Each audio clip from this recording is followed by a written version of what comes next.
Siamo nel comune di Nuragus, quello che stiamo inquadrando in questo momento è il Pozzo Sacro, siamo nella regione agricola denominata Coni, quindi abbiamo a che fare con il Pozzo Sacro di Coni. Vicinissimo a questo contesto si trovano le rovine della città romana di Valenza. Qual è la caratteristica di questo pozzo? Innanzitutto il pozzo si compone di tre parti fondamentali: il vestibolo, l'atrio costituito dalla gradinata dove ho i piedi, e poi la parte centrale che è la cella, originariamente a Tolos. Praticamente non fa altro che andare a captare la falda acquifera che era in antico presente nel sottosuolo.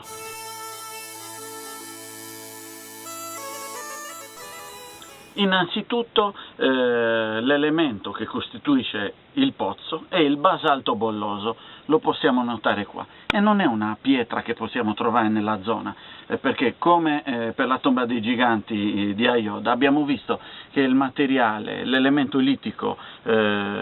predominante è il tufo e legni imbriti, però è pur sempre un prodotto vulcanico di cui la zona è ricchissima. Possiamo vedere che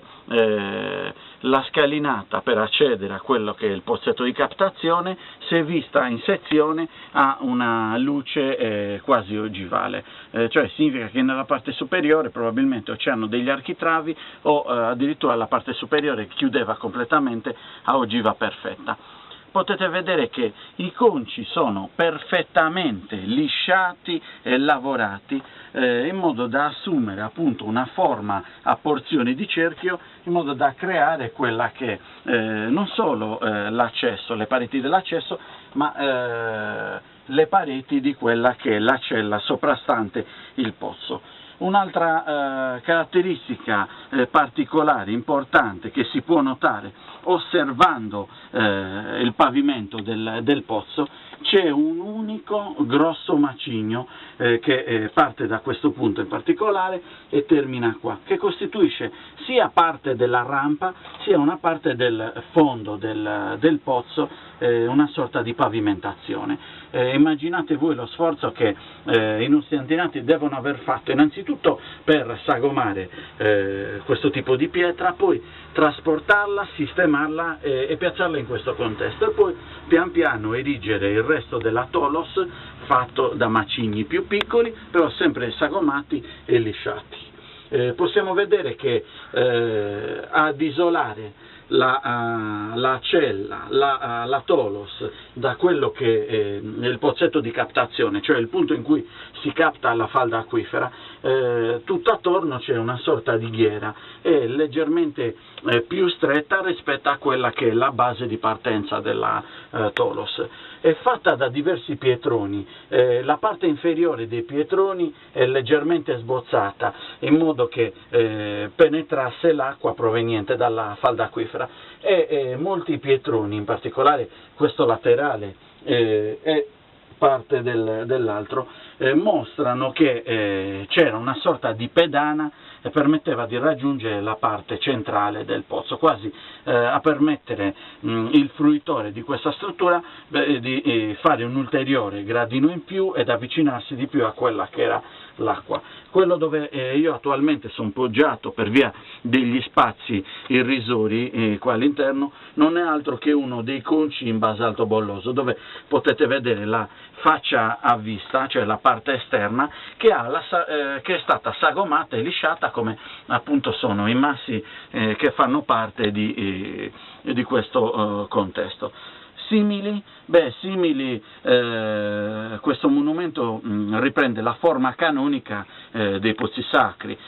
Santa Vittoria di Serri, Santa Cristina di Paoli Latino, però strutturalmente si presenta di misure, di dimensioni ridottissime. Forti richiami per quanto riguarda la ghiera nel pavimento, la ghiera permette di cogliere la falda acquifera, li posso indicare con il pozzo di Monte Arbus nell'isola di Sant'Antioco, nel comune omonimo, dove appunto si può notare che il fondo del pozzo profondo all'incirca dai 4 ai 4,5 metri. Il fondo del pozzo è costituito da 6 macigni accostati tra di loro, separati unicamente da un breve spiffero, come se dovessero appunto cogliere la falda acquifera nel terreno sottostante.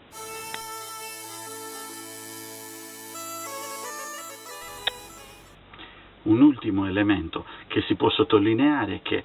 oltre ad aver rimarcato le piccole dimensioni della struttura, piccola cella, piccola tholos, e piccolissima anche la gradinata che permette di accedere dal vestibolo verso quella che è la cella di captazione, e questa gradinata non è costituita da tantissimi gradini, ma per la precisione abbiamo a che fare attualmente residui con 1, 2, 3, 4, 5 gradoni sistemati in maniera asimmetrica rispetto a quella che è l'asse del pozzo stesso. Cioè abbiamo un atrio non rettilineo che colpisce perpendicolarmente quella che è la cella sopra il pozzo, ma abbiamo una scalinata leggermente decentrata, quasi con un andamento curvilineo, raggiunge quella che è la ghiera soprastante la falda di captazione.